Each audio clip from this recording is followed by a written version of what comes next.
लच्छनवा कहते हैं कुछ समझो ना। हाँ समझ ली है, समझ ली है।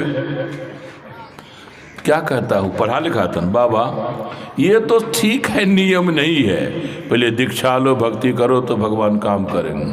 अपवाद नहीं होता है क्या, एक्सेप्शन नहीं होता है क्या?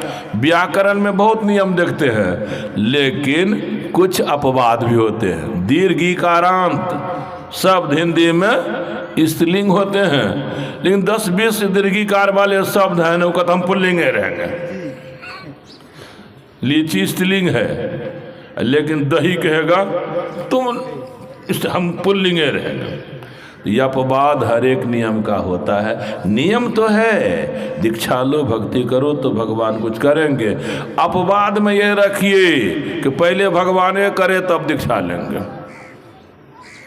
अरे अपने गुरु महाराज से पूछिए, ऐसा हो सकता है कि नहीं? आप लोगों को डर होगा, धकधकी होगी, तब अच्छा तब पूछते हैं। तो एक चिट्ठी संत सेवा को लिखे, इनके बारे में ऐसा ऐसा एक भक्त है, साकट है, लेकिन कहता है ऐसा ऐसा। या आप थोड़ा गुरु महाराज से पूछिएगा कि जो भक्त अभी दीक्षा नहीं ले, साकट रहे, उनका काम भगवान से हो सकता है कि नहीं? तो पहले धक धकाए, वो लिख दिए थे, धोपेंगे डांटेंगे सहिएगा, पोल तो खुल जाएगा, भेद तो खुल जाएगा। चिट्ठी पढ़े संत सेवा, धकधकी उनको भी थी। यह बात उठाएंगे गुरु महाराज से, क्या बोलेंगे, क्या करेंगे पता नहीं। हिम्मत किए, हुजूर कुआरी में कृष्णचंद्र गुप्त नाम का एक आदमी है, पुराण का पढ़ा लिखा है, ऐसा ऐसा जो हम बोले ना अभी सब सुनाए। तो वे ऐसा कहते हैं, जब भगवान हमारा काम पहले कर देंगे तब भगवान की भक्ति करेंगे। तो गुरु महाराज एक आध सेकंड मौन हुए, तब बोले, चलो एक ठो ऐसा भी सही, बुलाओ उसको, एक ऐसा भी सही, बुलाओ उसको। प्रेम से बोलिए श्री सद्गुरु महाराज की जय। तोरा आर के काम नहीं न भेलो छौ, अपनो काम बने तब जयकार करियो। श्री सद्गुरु महाराज यहाँ से गए, पूज्यपाद संत सेवा से मिले, अब फिर गुरुदेव के पास ले गए। गुरुदेव को बोले, हजूर यही है कुंवारी का। अच्छा, बोलिए आपको क्या होता है जिसके चलते लहर जलन कष्ट पीड़ा सुने हैं? बोलिए क्या होता है, कैसा अनुभव होता है? हम ऐसी दवा देंगे ना, सब लहर जलन। गुम है बोलने वाला। अरे बोलिए न क्या होता है, तब ना हम उपाय बता देंगे। अब बगल में कौन थे? पूज्यपाद संत उधकिया, बोलिए न, बोलिए न जो हो रहा है, गुरु महाराज भी खुश हैं, आपका काम हो जाएगा, बोलिए न रहा है। तो गुरु महाराज कहते, बोली भी नहीं करता, हम क्या करें? क्यों नहीं बोल रहा था? लहर गायब, जलन गायब, कष्ट गायब, पीड़ा गायब। कहाँ चली गई लहर, कहाँ चली गई जलन, कहाँ चली गई पीड़ा, कहाँ चला गया कष्ट? कौन हर लिया? छुओ नहीं किए हैं गुरु महाराज, छुओ भी नहीं किए हैं। तब जो दीक्षा लिया है भगवान, इतना काम गुरु महाराज का किए, इतना भक्ति, खूब सफलता मिली। एक तो उदाहरण देते हैं भक्त का। भवानीपुर है पूर्णिया जिला में, ओम प्रकाश शर्मा या अग्रवाल मरबारी है। उसकी पत्नी बीमार पड़ी, इलाज खूब हुआ। डॉक्टर ने कहा अब आप हमारे हाथ से बाहर, अब आपके रोग का इलाज नहीं है, इसी रूप में जीवन भर रहिएगा, थोड़ा थक दवा खाते जाइए, कुछ आराम रहे। बेचारी को बाल बच्चे छोटे छोटे, कोई 5 बरस, कोई 10 बरस, कोई 15 बरस। अब वो समझ रही है कि मेरे जीवन का अंत है। यह भी समझ रही है जीवन का अंत सबका होता है और किसी न किसी माध्यम से होता है। लगता है मेरे प्रारब्ध कर्मों का भोग पूरा हो गया है, जीवन का अंत है। इसी रोग के माध्यम से परमात्मा हमारे जीवन का अंत करना चाहता है। सत्संग की क्या हुआ माथा था, समझा हुआ माथा था। फिर बाल बच्चा है। बाल बच्चा का मुँह जब होता था, ममता जब होती थी, आँख में आंसू आ जाते थे, मेरी बेटी उस उम्र में क्या होगा बेटा। अब फिर सत्संग वाली बात मन में आती थी तो फिर चिंता खत्म। इसी पलंग पर लेटी हुई है, दीवार में गुरुदेव की तस्वीर लटकी हुई है, उसी को ताक रही है। ये सब बात मन में चल। देखती क्या है, उसी फोटो से गुरु महाराज सजीव की तरह निकलते हैं, उसके पास आते हैं। बेटी कहाँ पर तुमको रोग है? तो डॉक्टर ने यहाँ बताया है, वहाँ गुरुदेव ने छोड़ दिया, अब तुम्हारा रोग खत्म। यह जो देखी, यह जो तो नहीं पुकारेगी, किसी को पुकारने लग गई। चाहे पति को पुकारी हो, बेटे को पुकारा हो, दौड़िए दौड़िए गुरु महाराज आए हैं, गुरु महाराज आए हैं। और गुरु महाराज इतनी तेजी किए, इतनी तेजी के झट से उसी फोटो में। यह घटना गुरुदेव के शरीर छोड़ने के 10 बरस बाद की है। 10 बरस बाद, अभी जो शरीर में नहीं है, लेकिन शरीर में रहकर जैसा करते थे वैसा करते हैं, करते थे। भाव था हमारा भक्त हो या भक्त हो, वो मन को देखते हैं कि इसका मन कैसा है। आप भक्त हैं तो मन 1.5 बार हो सकता है, कभी इधर कभी वहाँ कभी यहाँ, तो उनका समर्पण रहा होगा। तो भाव था हमारे कहने का कि पहले भक्त को कुछ करना पड़ता है, श्रद्धा करनी पड़ती है, विश्वास करना पड़ता है, प्रेम करना पड़ता है, जब ध्यान करना पड़ता है तब भगवान करते हैं। यही सब करना धरना जो छोड़ दिया संत मत के भाई बहन, इसीलिए दीक्षित तो है, सत्संग में तो जाते हैं, लेकिन बात जीवन की बनती। अब चलें हम लोग ध्यान पर। ध्यान वाले लाभ को जानेंगे, ध्यान करने में मन लगेगा। ध्यान वाले लाभ को नहीं जानेंगे, ध्यान करने में मन नहीं लगेगा। हम बात उठाए थे कि जब कोई ध्यान में रहेगा तब ये संसार का काम होगा, नहीं तो नहीं। हम जो बोले आप सुने, बुद्धि को सामने रखें, उस पर विचारें कि बाबा क्या बोल रहे हैं। हम बोले जिस समय कोई ध्यान में रहेगा उसी समय काम ठीक ठीक होगा, काम ठीक ठीक होगा तो काम बनेगा। और जिस समय मनुष्य ध्यान में नहीं रहेगा उस समय काम ठीक ठीक नहीं होगा, काम ठीक ठीक नहीं होगा तो बात नहीं बनेगी। आप तर्क कीजिए, ध्यान के शिविर को देखकर जिस समय कोई ध्यान में रहता है तो हाथ पैर से काम धंधा चलता है ना, तब हम जो बोले ध्यान में रहिएगा तो काम बनेगा, ध्यान में नहीं रहिएगा तो काम नहीं बनेगा, तो ये आप पकड़ते कहाँ हैं? ध्यान में रहिएगा तो काम बनेगा, और ध्यान में नहीं रहेगा तो काम। बच्चा अगर ठीक से नहीं पढ़ रहा है तो टीचर क्या कहता है, माँ बाप क्या कहता है, अरे ध्यान से पढ़ो न रे, अरे ध्यान से सुनो न रे।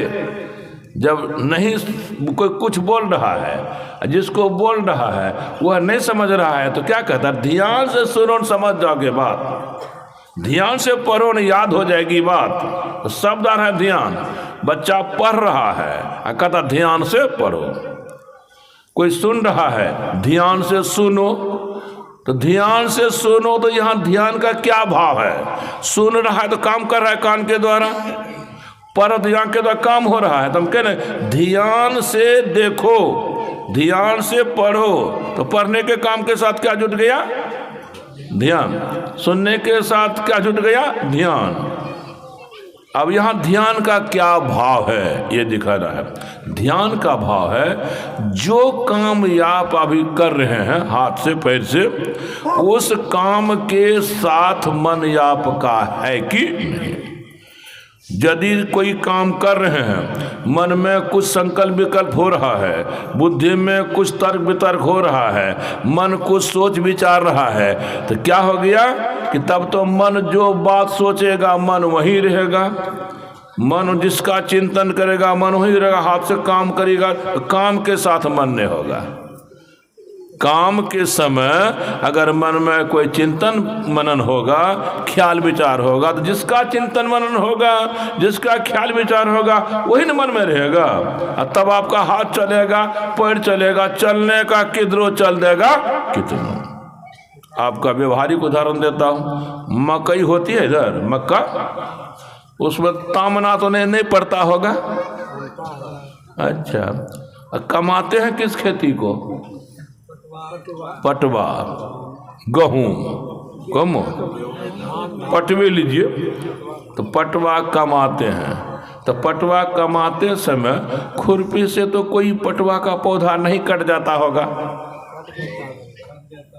हर बार, 100 बार में एक बार, 100 बार खुरपी चली नहीं कटा पौधा, एक बार कट गया। अच्छा, जब तामते होंगे मक्का के पौधे को तो मक्का का पौधा नहीं कटता होगा कोदाली से?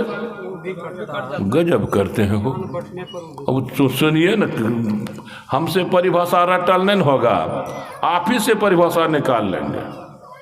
तो कभी कभी आपका पटवा का पौधा कट गया खुरपी से, कभी कभी मकई का पौधा कट गया कुदाली से। यदि आप ही सही में किसान हैं, कटेगा तो अच्छा लगेगा? भीतर में कुछ चिंता होगी। अब मुंह से ने ये मकई का पौधा रहता न 2-3 भुट्टे,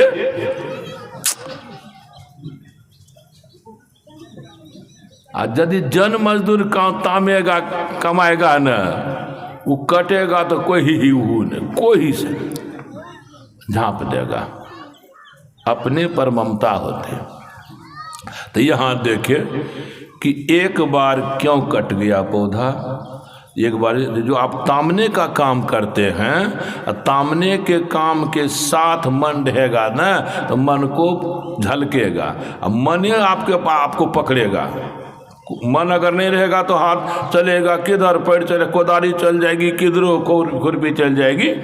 तो क्या हो गया, जो काम आप कर रहे हैं उस काम के साथ मन है तो बुझिए ध्यान में है। हाथ पैर से काम कर रहे हैं, मन कुछ सोच विचार रहा है, तो उस समय मन ध्यान में है। तो जिस काम को आप करते हैं उस काम के साथ मन है तो मन ध्यान में है। अगर मन उसके साथ नहीं तो मन ध्यान में नहीं है।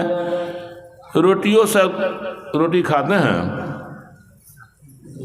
अपने से बनाते हैं, कोई बनाता है? प्राय गृह जीवन में माय बहन बनाती है।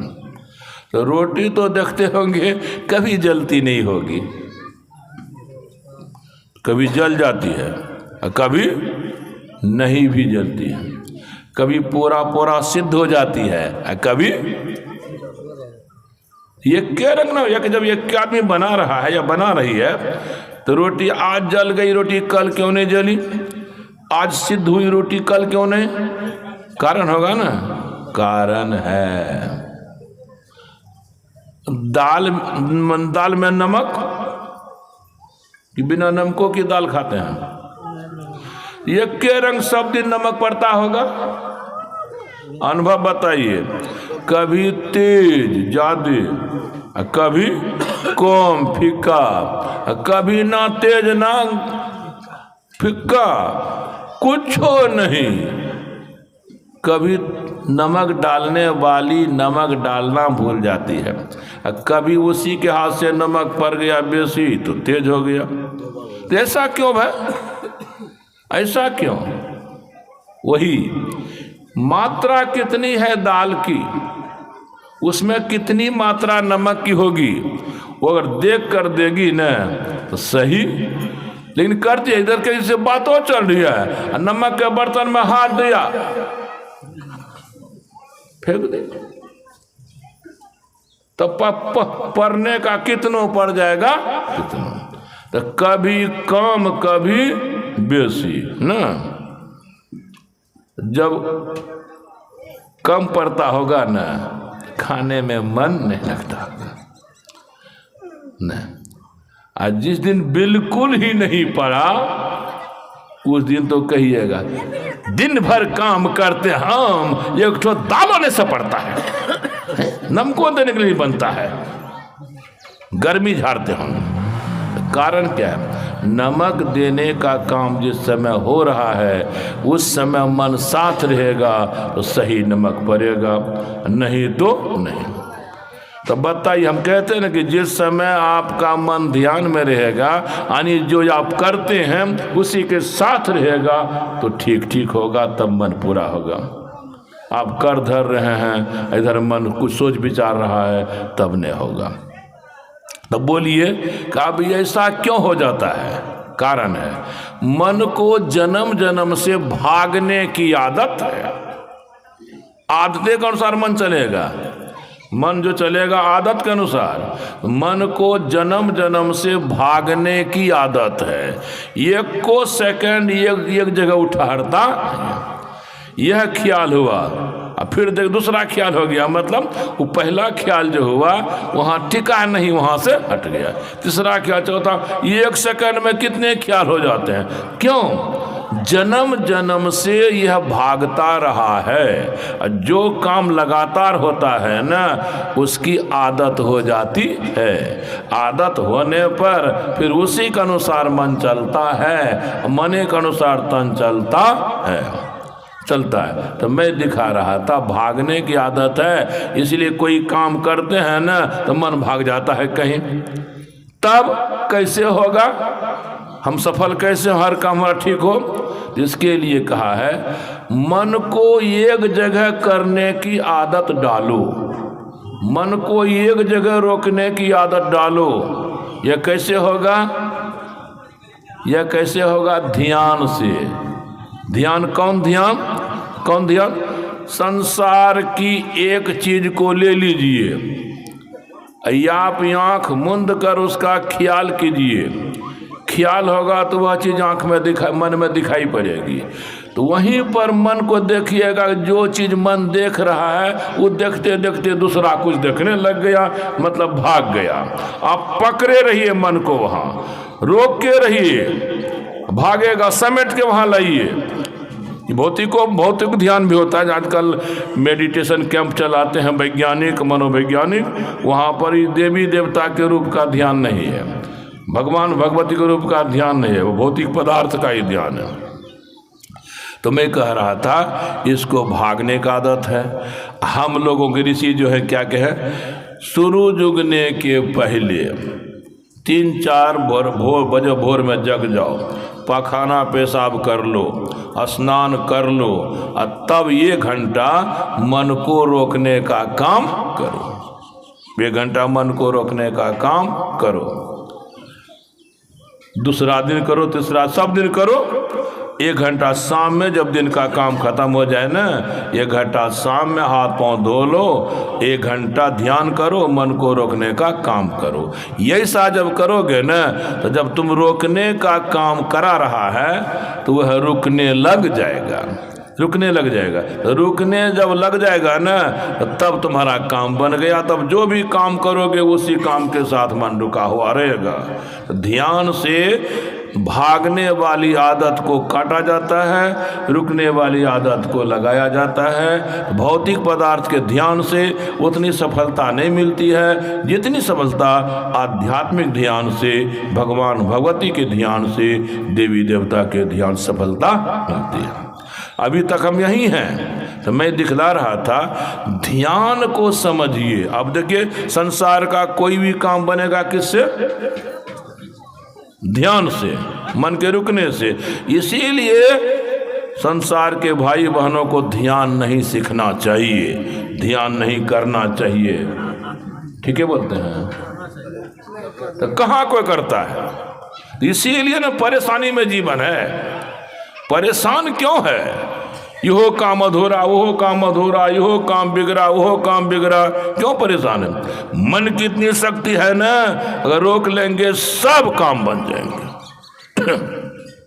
तो कहा पहले मैं ये दिखाऊं कि आप चलो परमात्मा को नहीं चाहते हो, तो कहे परमात्मा का ध्यान करोगे, भगवान भगवती को नहीं चाहते हो, राम के भक्त बन जाए।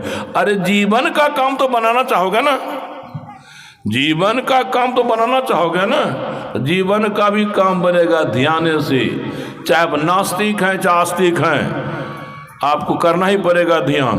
अब ध्यान करने से कौन कौन लाभ होते हैं ये दिखाता हूँ। तब जो ध्यान वर्षों से कर रहे हैं वे मिलाइएगा कि सही में हमको सफलता मिली है कि नहीं। पहले थोड़ी सी ऊपर की बात कर देता हूँ, जिसकी बात संत मत पर चलती है मंच पर। ध्यान से गुरु महाराज कहते हैं दिव्य दृष्टि खुल जाती है। अब दिव्य दृष्टि खुली कि नहीं, सबूत क्या होगा? भीतर की आंख खुली कि नहीं, सबूत क्या होगा? तो पहले चर्म चक्षु से आप चर्म दृष्टि से उदाहरण लीजिए। जब तक कि चमड़े की आंख हम लोगों की बंद रहती है तो अपना शरीर तो दिखाई पड़ता होगा, भले संसार दिखाई नहीं पड़े। अब ये आंख बंद के देखिए ना, तो आंख बंद रहेगी तो अपना शरीर दिखाई नहीं पड़ेगा। चलो अपना शरीर दिखाई नहीं पड़े, संसार तो दिखाई पड़ेगा आंख मूंदने पर नहीं। ये आंख जब खुलती है तो देखते हैं शरीर अपना गोरा काला मोटा पतला, तब तो ये आप लोग नहीं दिखाई पड़ रहे हैं। आँख खोली तो शरीर देखे संसार देखे, आंख बंद हो गई तो शरीर नहीं देखे संसार नहीं देखे। ये तो बाहर की आंख है, बंद है तो कुछ नहीं देखे, खुल गई सब कुछ देखे। उसी तरह दिव्य दृष्टि भीतर की आंख है। तो भीतर की आंख जब तक बंद रहती है ना, तब तक शरीर के भीतर क्या क्या है नहीं झलकेगा, संसार के भीतर क्या क्या है नहीं झलकेगा, स्वर्ग नहीं झलकेगा, नरक नहीं झलकेगा। और दिव्य दृष्टि खुलती है ना, आपके शरीर के भीतर कण कण में क्या है कैसा है दिखाई पड़ेगा। ये संसार खाली ऊपर नहीं दिखाई पड़ेगा, तीनों लोग स्वर्ग दिखाई पड़ेगा, वहाँ जो प्राणी पदार्थ हैं वो दिखाई पड़ेंगे, नरक दिखाई पड़ेगा, वहाँ जो कुछ है सो दिखाई पड़ेगा। और मर्तलोक में जहाँ अभी देखना चाहेंगे मेरे का देख लेंगे, वहाँ क्या क्या देख लेंगे। ऐसा जब हो जाए ना तब समझिए हमारी दिव्य दृष्टि खुल गई, भीतर की आँख खुल गई। तो मतलब है खाली पढ़िए न कीजिए, मिलाइए। अगर ऐसा किसी भाई को हुआ हो, किसी बहन को हुआ हो, आंख मुंद कर वह स्वर्ग देख रहा हो, नरक देख रहा हो, मर्तलों को देख रहा हो, तो मान लें कि दिव्य दृष्टि खुल गई। नहीं दिखाई पड़ रहा है, वह अभी खुली नहीं है, नहीं खुली है। कभी कभी जल फैलाएगा, जल फैलाने से काम नहीं चलेगा। जल फैलावे आपको देखने में, सड़क पर चलिएगा तो एक्सीडेंट नहीं होगा। क्या है एक्सीडेंट होगा तो अच्छा न होगा जीवन में। यही जल फलवा को होता है, जल फलवा को होता है। तो चलिए एक बात, दूसरी है ध्यान से आत्मदृष्टि भी खुलती है। तो आत्मदृष्टि किसी की खुली सबूत, आप जो बोलने वाले भीतर में आत्मा है वह भी दिखाई पड़ने लग जाए। ये आत्मा जिस परमात्मा का अंश है वह परमात्मा भी दिखाई पड़ने लग जाए तो फिर बुझिए आत्मदृष्टि खुल गई। शरीर को देखते भीतर में आप अपने को देख रहे हैं, संसार के भीतर वाले परमात्मा को देख रहे हैं, तब कहिए आत्मदृष्टि खुल गई। आत्म खुलने पर क्या होगा, आप सर्वज्ञ हो जाइएगा। कुत्ता क्या बोल रहा है उसको समझिएगा, बिल्ली क्या बोल रही है उसको समझिएगा, जितनी भाषा है उनको समझिएगा। इतना ही नहीं, पशु पक्षी बोलते हैं वो तो कोई भाषा से मत, फिर वो समझिएगा। जब सबकी बोली समझ में आने लगे तो कहिए कि आपको आत्मदृष्टि भी खुल गई। ये सब उसके पहले ध्यान से अंधकार प्रकाश, शब्द, रूप, तीनों आवरणों का छेदन होता है। यानी ध्यान होगा आपका तो अंधकार से निकल जाइएगा, प्रकाश में जाइएगा, प्रकाश से निकल जाइएगा, शब्द में जाइएगा, और शब्द से निकल जाइएगा तो परम पद परमात्मा में मिल जाइएगा। ये है अंधकार, प्रकाश और शब्द, तीन आवरण। फिर कहते हैं गुरु महाराज, ध्यान से स्थूल, सूक्ष्म, कारण, महाकारण, कैवल रूप जो 5 शरीर हैं, पांचों शरीरों का भेदन आपसे हो जाएगा, छेदन हो जाएगा। आप स्थूल से निकल के सूक्ष्म में जाइएगा, सूक्ष्म से निकलकर कारण में जाइएगा, कारण से निकलकर महाकारण में जाइएगा, महाकारण से निकलकर कैवल में जाइएगा, कैवल से निकलकर परमात्मा के पास जाइएगा। ध्यान से अन्नमय कोश, प्राणमय कोश, मनोमय कोश, आनंद विज्ञानमय कोश, आनंदमय कोश, 5 कोशों का भेदन होता है। अन्नमय कोश से निकल जाइएगा तो प्राणमय कोश में जाइएगा, प्राणमय कोश से निकलिएगा तो या मनोमय कोश में जाइएगा, मनोमय कोश से निकलिएगा विज्ञानमय कोश में जाइएगा, विज्ञानमय कोश से निकलिएगा तो आनंदमय कोश में जाइएगा, आनंदमय कोश से निकलिएगा तो परमात्मा की गोद में जाइएगा। ये सब ध्यान में होता है। ध्यान से चेतन जो बोल रहा है जड़ के साथ है, ध्यान चेतन को जड़ से निकालकर परम चेतन परमात्मा में मिलाकर परमात्मा बना देता है, परमात्मा बना देता है। यह ध्यान देखिए कितना लाभ है, कैसा लाभ है, बहुत लाभ है। और भी बहुत बात है। अब चलिए, अब शुरू में क्या होगा ध्यान से? ध्यान जब होगा एक शक्ति पैदा होगी, शक्ति। तो कौन काम बिना शक्ति से संसार में होता है? शरीर में शक्ति नहीं है तो काम होबे करेगा, हाथ में शक्ति नहीं तो काम होगा ना। चाहे जहां से भी काम होता है, जिस माध्यम से, उसके भीतर में क्या है? शक्ति। शक्ति से काम होता है। ध्यान से एक शक्ति पैदा होती है, उसको दिव्य शक्ति कहते हैं। वह शक्ति क्या होती है? जब ध्यान होगा, शक्ति पैदा होगी तो यह आपके शरीर के जर्रे जर्रे में घुलेगी, जर्रे जर्रे में मिलेगी। तब क्या होगा? वह शक्ति के चलते शरीर के अंदर जो भी गड़बड़ी है वह ठीक हो जाएगी। पाचन तंत्र गड़बड़ है, ठीक हो जाएगा। बहुत तरह के रोग भीतर में हैं, सारे रोगों के जो कारण हैं ध्यान की शक्ति से खत्म हो जाए। अरे जिस कारण से रोग है वह कारण खत्म हो जाएगा तो रोग खत्म। डॉक्टर क्या करते हैं? आपका टेस्ट लेते हैं, ब्लड टेस्ट, यूरिन टेस्ट, क्या क्या पता लगाते हैं कि कौन रोग किस कारण से हुआ है। दवा तब लिखते हैं। दवा क्या करती है? दवा आप खाते हैं तो दवा में एक शक्ति है, वह शक्ति शरीर में मिलती है, घुलती है। और जहाँ रोग है ना, जिस कारण से, वो शक्ति रोग के कारण को खत्म। रोग का कारण शक्ति से खत्म हो गया, दवा की शक्ति से, तो आप हो गए निरोग, आप हो गए स्वस्थ। यदि रोग का कारण नहीं खत्म होगा ना, वो कहाँ कहाँ दवा नहीं खाया, वो कृष्णगुप्त दवा खाया लेकिन दवा की शक्ति काम नहीं की तो रोग बना रहा। दवा की शक्ति काम करेगी तो कुछ रोग ऐसे हैं जो शरीर, स्थूल शरीर में रहते हैं, उस रोग का इलाज मेडिकल साइंस में है, दवा दारू से है। जिस रोग का कारण सूक्ष्म शरीर में है, उस सूक्ष्म शरीर तक यह दवा की शक्ति जाती नहीं है, इसीलिए दवा काम नहीं करती है। वहाँ सूक्ष्म शरीर में आपका ध्यान वाला जो है वो बल शक्ति चली जाएगी। ध्यान की शक्ति स्थूल शरीर के सभी रोगों को तो खत्म करती ही है, मन के भीतर जाकर मन के रोगों को खत्म कर देती है। ध्यान का आप शक्ति शरीर में है तभी न काम। एक बात कहिए कि शक्ति जो शरीर में है, किसी के शरीर में कम, किसी के शरीर में ज़्यादा, उसी के अनुसार काम धाम होता है। मन के अंदर कितनी शक्ति है? मन के अंदर इतनी शक्ति है कि किसी भी तरह से नापिएगा, तौलिएगा तो नापा तौला। तो मन के अंदर अनंत शक्ति कहेंगे तब साफ होगी बात। अनंत शक्ति, असीम शक्ति। अनंत शक्ति किसको कहते हैं? अनंत शक्ति को ही परमात्मा कहते हैं, असीम शक्ति को ही परमात्मा कहते हैं। तो मन के अंदर वह परमात्मा की शक्ति है, शक्ति है। लेकिन फिर भी मन में 6 रोग हैं। कौन कौन?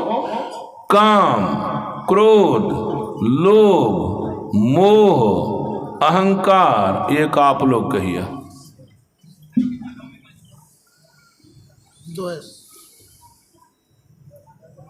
नहीं कहिएगा तब हम चुपचाप हो जाएंगे। आप लोग खाली भोजे खाइएगा, काम नहीं कीजिएगा तो हमसे बर्दाश्त नहीं न होगा। ईर्ष्या क्या बोले? ईर्ष्या बोलबो तब है कुछ धक धक सहियो नहीं होता है। कोई ईर्ष्या बोल रहा है, कोई दोष बोल रहा है, लेकिन हिम्मत से नहीं बोलता है। क्या धक धक या ठीक है कि बेटी का ठीक है। एक ठो छोट गया डाह भी बोल दीजिए। ईर्ष्या को डाह कहते हैं, वो डाहे है। ये 6 में से मिलाइए अपने अपने मन को, किसके मन में ये को कम है? शरीर में जब रोग होता है तो रोग करता क्या है? शरीर की शक्ति को बाधित करता है, यानी काम करने। रोग खत्म हो गया तो शरीर की शक्ति फ्री। उसी तरह से मन के अंदर जो अनंत शक्ति है, जब अनंत शक्ति है कुछ भी कर सकते हैं। क्यों नहीं करते हैं? मन रोगी है। एक बीमारी नहीं, कितनी बीमारी? 6। किसी को हार्ट, शुगर, प्रेशर 4-5 तो अगर हो तो किस समय चित्त हो जाएगा पता नहीं। बड़ा परहेज से चलता है। तो रोग, मेरा कहने का रोग जब तक रहेगा शक्ति से काम नहीं होगा। मन के अंदर शक्ति बहुत है। जो काम चाहिएगा सो, जिससे भी काम करा, ब्रह्मा से कहिएगा यह काम कीजिए करेंगे, विष्णु से कीजिएगा यह काम करेंगे, दुर्गा माँ से यह काम करेंगे। जब आप आदेश देते हैं करने के लिए ब्रह्मा विष्णु महेश को, सरस्वती लक्ष्मी पार्वती को और भी देवी देवताओं को, वे दौड़ के कर देते हैं। ये आपकी शक्ति ज्यादा हुई कि उनकी शक्ति ज्यादा हुई? अरे पप्पू यादव कह दे 10 लाख रुपया टका हमको खमकोल पट्टी से चाहिए, इलेक्शन लड़ना है, कौन कहिएगा नहीं सपड़ेगा? धाए धाए धाए धाए, तो और क्या कह देगा पता नहीं। डर है। ये आपकी शक्ति से पप्पू की शक्ति ज्यादा है, तब न वो जो कहा। तो उसी तरह से ध्यान कीजिएगा तो मन के अंदर जो सोई शक्ति है जग जाएगी। जग जाएगी न, तब देवी देवता भी आपकी हजूरी बजाएंगे। तो मन की शक्ति कब जगती है, कब काम करती है? जैसे शरीर का रोग खत्म होता है, शरीर की शक्ति काम करती है। उसी तरह मन के रोग जब खत्म होते हैं तो मन की शक्ति काम करती है। अनसुईया जी का नाम शायद आप लोगों ने नहीं सुना होगा। सुने हैं? कौन गांव की रहने वाली थी, कौन शहर की रहने वाली थी? बोलिए तो। यही नहीं जानते हैं, नहीं जानते। अनसुईया जी कोई मनुष्य न कि पशु पक्षी? एक उदाहरण आप सुने होंगे। एक दिन ब्रह्मा विष्णु महेश सरस्वती लक्ष्मी के कहने पर अनसुईया जी के यहाँ पतिव्रत को जांचने आए थे। लंबा चौड़ा नहीं करूँगा, आए थे। जांचने में जो कहे हों, सुनते हैं कि कौन ची का हलवा?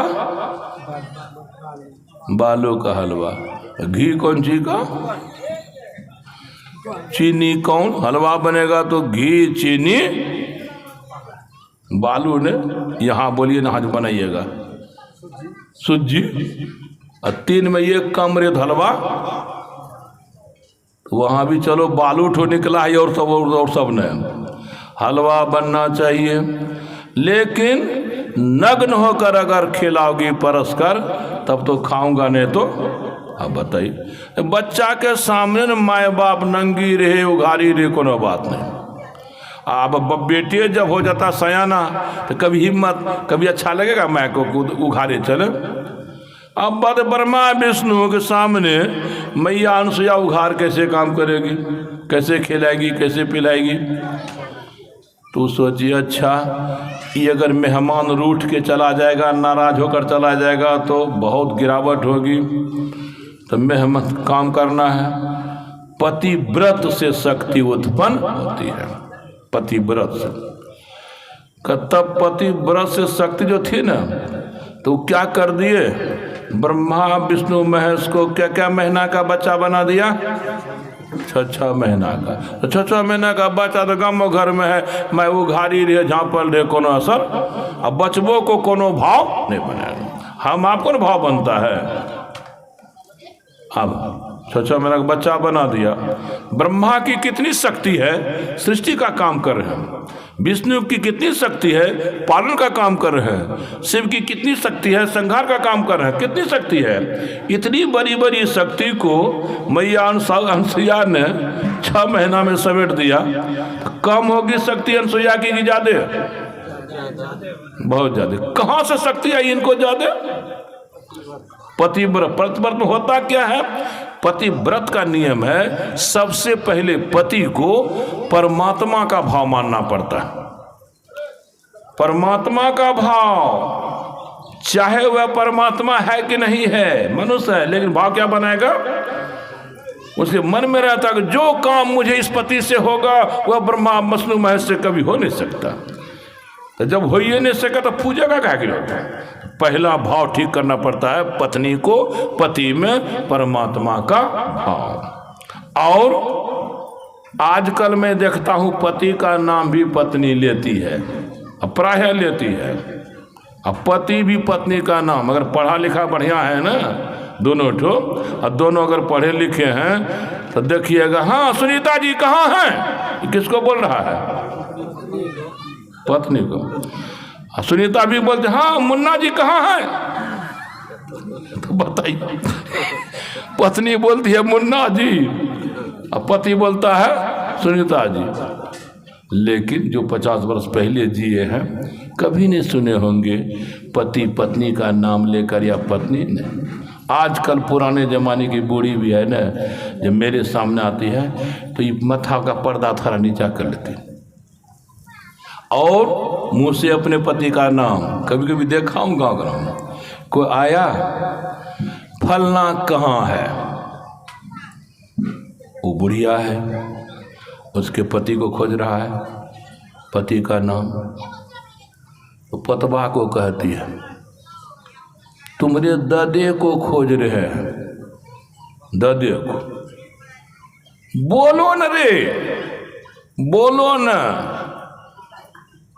कौन नाम ले रहे हैं, कहो न, कहो न, दादा नहीं है। अय्या क्या कहें, दादा का नाम बोलो न रे, क्या बोलो, दादा का नाम। अछरबा दादा का नाम बोला गया है तो कुछ वो बोल देगा, मंगल। दादी क्या करे,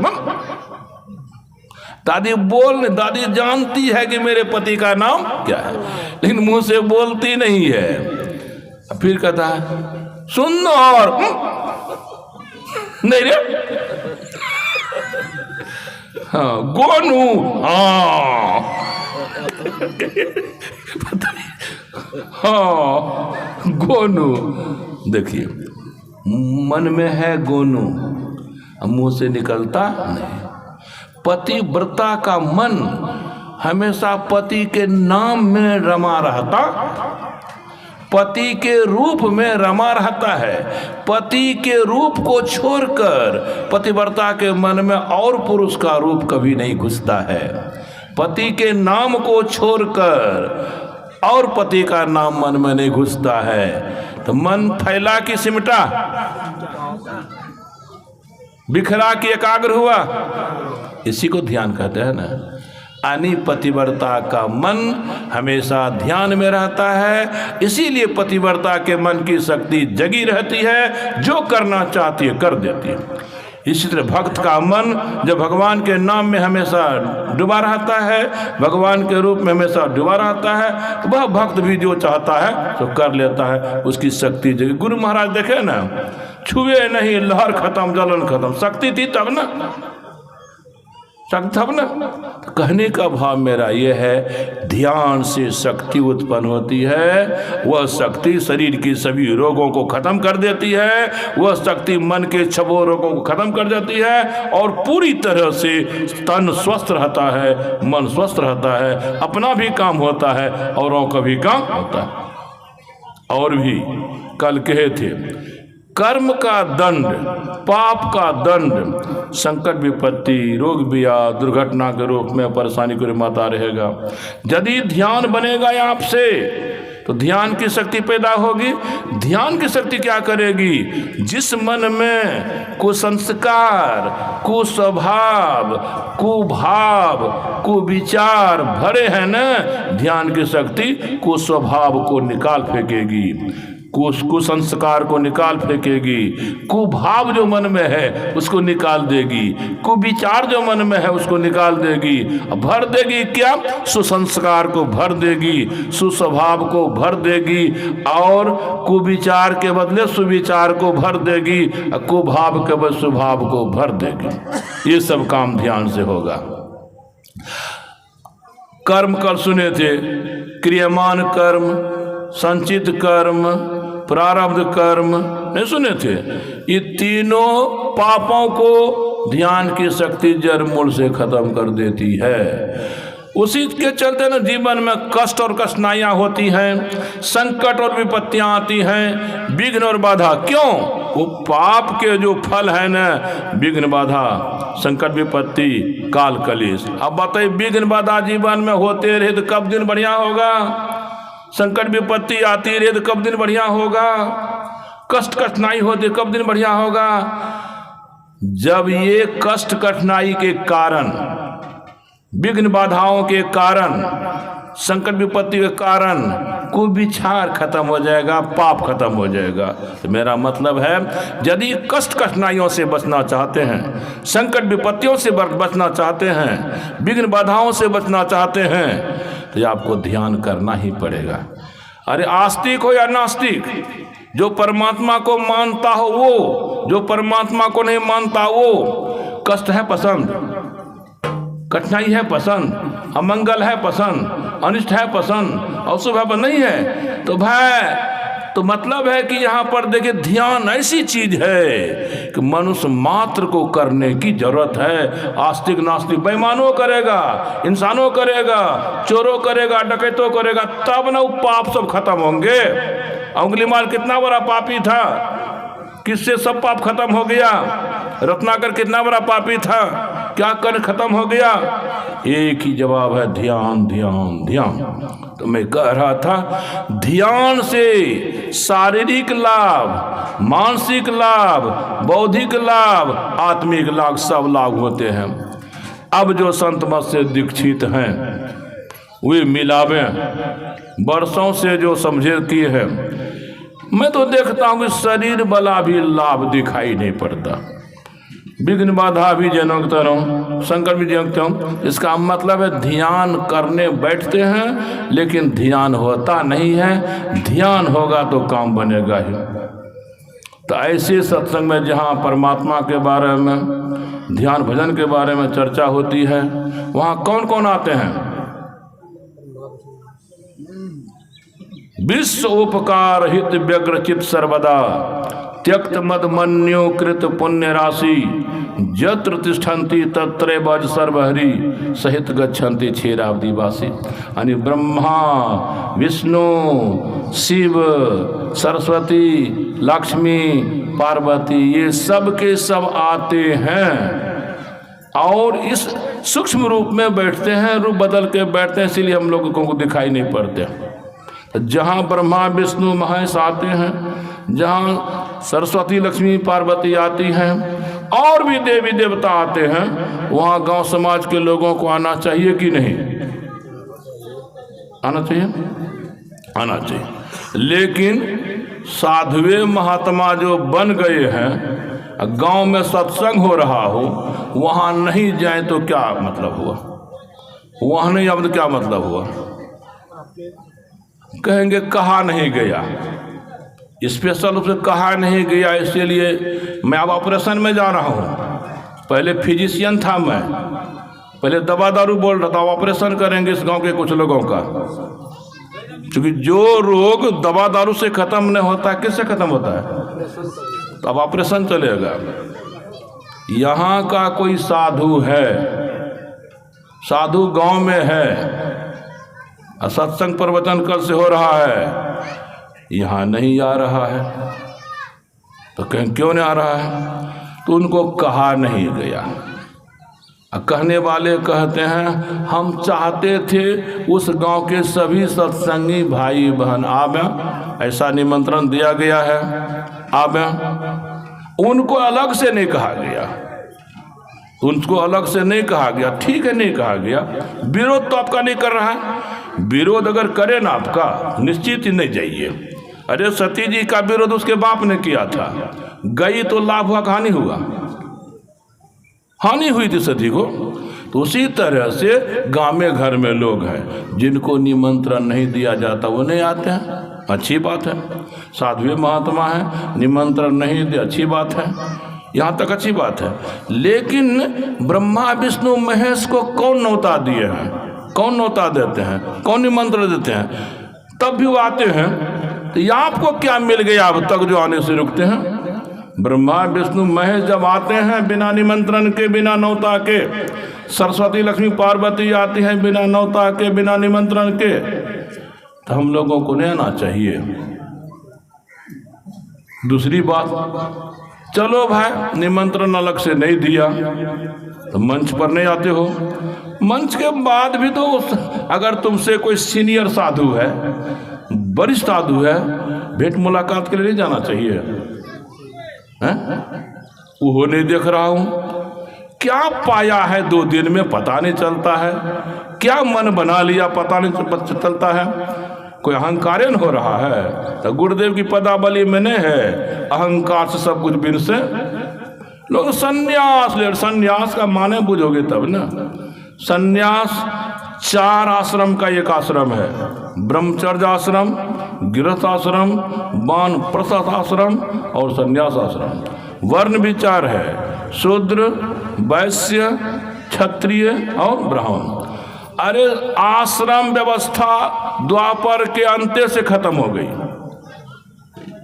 आपके वेशभूषा को आप संन्यास नहीं है, वेशभूषा संन्यास नहीं है, संन्यास मन में है। संन्यास का विश्लेषण कीजिए संधि विच्छेद करके, सम जोर न्यास, स्वमोहलंत उपसर्ग है, सब कुछ मेरे पास है ना। स्वमोहलंत सम, उधर है न्यास, और यदि व्याकरण में जाइएगा दोनों को मिलाइएगा तो क्या हो जाएगा? संन्यास। सम का क्या भाव? पूरी तरह से, पूरी तरह से। न्यास का क्या माना? त्याग। दोनों को जोड़ दिए क्या हो गया? पूरी तरह से त्याग को संन्यास कहते हैं। संन्यास शरीर का नहीं होता, मन का होता है। मनन पकड़ता है सब कुछ, मनन पकड़ता है, तो पकड़िए लिया तो राग हुआ कि त्याग हुआ? पद प्रतिष्ठा को पकड़ लिए, राग हुआ कि त्याग हुआ? रागे है। जिसको ये आप कहते हैं आजकल आचार्य श्री, जिनको कहते हैं परमहंस, जिनको कहते हैं सदगुरु, जिनको कहते हैं क्या नहीं, देखिए पद प्रतिष्ठा को पकड़ने के लिए कितना क्या करते हैं। राजपाट पकड़ के आए हो, खंडन सब एक्सप्रेस सम्मेल है हम। जब ये आप मन सन्यासी हैं, आप सन्यास बनाते हैं, सन्यासी बनाते हैं, पद प्रतिष्ठा को पकड़े तो राग हुआ कि त्याग? धन पैसा को पकड़े तो राग हुआ कि त्याग हुआ? देखते नहीं हैं। जो सही में सन्यासी होते थे पद प्रतिष्ठा को नहीं पकड़ते थे, धन दौलत को नहीं पकड़ते थे, घर द्वार को नहीं पकड़ते थे। ये आजकल खाली बेस ले लिया सन्यास। ऐसा गुमराह मत होइए, मत होइए। निवेदन है, सन्यास तो बढ़िया बात है, लेकिन नहीं होगा। और सन्यास को लीजिएगा ना, तो सन्यासी जो होते थे पहले सतयुग त्रेता द्वापर में, उसका रूप क्या होता था? वानप्रस्थ को पहले, वानप्रस्थी कौन होते हैं? 50 बरस तक है आपको, 25 से 50 बरस गृहस्थ आश्रम, जन्म से 25 बरस तक ब्रह्मचर्य आश्रम, जन्म से 25 बरस ब्रह्मचर्य आश्रम, अब ब्रह्मचर्य से 25 बरस 50 तक गृहस्थ आश्रम, अब 50 से 75 वर्ष तक वानप्रस्थ जीवन, और 75 के बाद 75 से 100 तक संन्यास जीवन। वानप्रस्थी जो होते थे, कौन होते थे? आप 50 वर्ष तक में परिवार को संभाल लिए, 50 वर्ष तक में बाल बच्चा काम धंधा करने के लायक हो गया, इस संसार में चला गया आपका सब कुछ। अब अध्यात्म बनाने के लिए पति पत्नी जंगल चले जाते थे, जंगल में रहते थे घर बना करने। पानी पड़ रहा है, शरीर भीज रहा है, धूप चल रही है, जल रहा है, घर नहीं। क्यों? इसलिए कि पानी का प्रभाव शरीर पर नहीं पड़े, धूप का प्रभाव शरीर पर नहीं पड़े, ठंडी का। क्यों? संन्यास जब आप जाएंगे ना, संन्यास लेंगे, तब आपको घर में रहने का नियम नहीं होगा। घर में रहने का नियम नहीं, घर से बाहर, चाहे जाड़ा हो, गर्मी हो, वर्षा हो। जाड़ा गर्मी वर्षा में हम लोगों का शरीर टिकेगा? टिकाने के लिए 25 वर्ष तक तप किया जाता था। 25 वर्षों तक, 50 से 75 तक जो टिक जाता था उसी को संन्यास दिया जाता था, जो नहीं टिकता था घूम के घर चलाता था। आज कौन सन्यासी, क्या देकर आप किसी को सन्यासी कहते हैं? बड़ी मुश्किल बात है। सब ग्रंथों की बात मेरे माथे में है, जो देखता हूं ना, हे भगवान, कुछ का कुछ हो रहा है। अहंकार को हटाइए, यह सब भाव हटाइए। सत्संग का आदर जब देवी देवता करते हैं, भगवान भगवती करते हैं, तो मनुष्यों को भी करना चाहिए। लाल कपड़ों वाला को करना चाहिए, उजले कपड़ों वालों को करना चाहिए। अरे आप हम जो लाल कपड़े उजले, ब्रह्मा विष्णु में से थोड़े बेसी हैं, बहुत कम हैं। वे जब आदर करते करना चाहिए ना। ये थोड़ा ऑपरेशन हुआ, भले दुख हो जाए, क्या करूं? ऑपरेशन के समय जब तक ईथर का आविष्कार नहीं हुआ था, क्लोरोफॉर्म का आविष्कार नहीं हुआ था, उस समय चीर पार होती, बाप रे मारे करता था, कष्ट होता था। ईथर आ गया, क्लोरोफॉर्म आ गया, तब मना सुधी बुद्धि खत्म, बुद्धि खत्म। तो समय बड़ा लंबा ले लिया हूँ, क्योंकि फिजिशियन भी मैं पहले बना। पहले मैं दवा दारू चलाया था, और फिर मैंने ऑपरेशन कर दिया, दोनों तरह का इलाज कर दिया। अब ना मानिए तो आप जानिए, मानिए तो आप जानिए। बोलिए प्रेम से श्री सद्गुरु महाराज की जय। 1 मिनट। श्रद्धे रामानंद बाबू के पोते का आज मुंडन संस्कार है, उसी खुशी में ये सब खर्च हो रहा है। तो सत्संग से जो लाभ होना चाहिए बाबू को होगा ही, परिवार को होगा ही, और साथ ही साथ हम लोग भी